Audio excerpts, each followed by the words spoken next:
আল্লাহ বললেন শুধু ভালোই না, ভালো হতে চাইলে অনেক ভালো তুমি হতে পারো, আবার খারাপ হতে চাইলে অনেক খারাপ তুমি হতে পারো। সুম্মা রাদাদনাহু আসফালা সাফিলিন।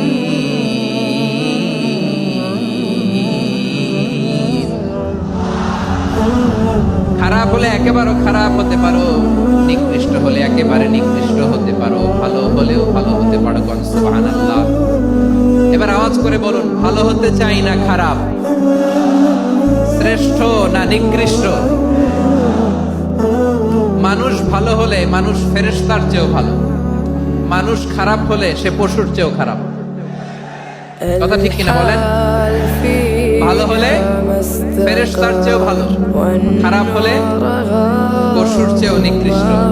তার মানে শ্রেষ্ঠত্বে মানুষ, শ্রেষ্ঠত্বে ফেরেশতাকে হার মানায়, আর অধপতনে শ্রেষ্ঠত্বে ফেরেশতাকে ছাড়িয়ে যায়, আর অধপতনে পশুকেও হার মানায়। আই রিপিট, আমি আবারও বলছি, মানুষ শ্রেষ্ঠত্বে ফেরেশতাকে ছাড়িয়ে যায়, আর অধপতনে সে পশুকেও হার মানায়। আওয়াজ করে বলতে হবে ঠিক কিনা? এটার প্রমাণ কি?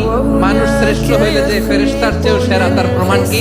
আল্লাহ তাআলা বলছেন, ওয়া ইয কুলনা লিল মালাইকাতি ইসজুদু লিআদামা ফাসাজাদু ইল্লা ইবলিস আবা ওয়াস্তাকবারা ওয়া কানা মিনাল কাফিরিন। আল্লাহ বলেন, স্মরণ করো সে সময়ের কথা যখন আমি ফেরেশতাদেরকে বললাম, ও ফেরেশতারা আদমকে সিজদা দাও।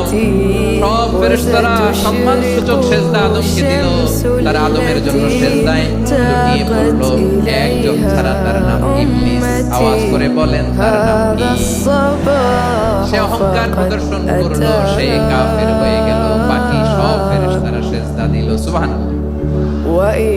আবার আদম আলাইহিস সালামকে আল্লাহ জিজ্ঞেস করলেন, সব বলে দিল উত্তর, কিন্তু ফেরেশতাদেরকে একই প্রশ্ন জিজ্ঞেস করলেন, তারা উত্তর করতে পারে নাই।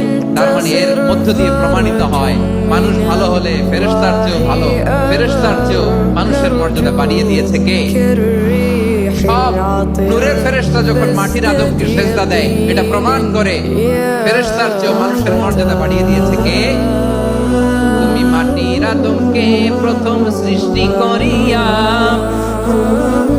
ঘোষণা করিয়া দিলে শ্রেষ্ঠ বলিয়া, তাই তো নূরের ফেরেশতা করে আদমকে সিজদা। ঠিক কিনা বলেন?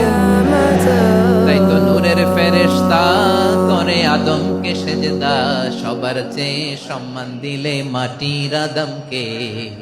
আল্লাহু আল্লাহু তুমি জাল্লে জালালুহু, শেষ করা তো যায় না গে।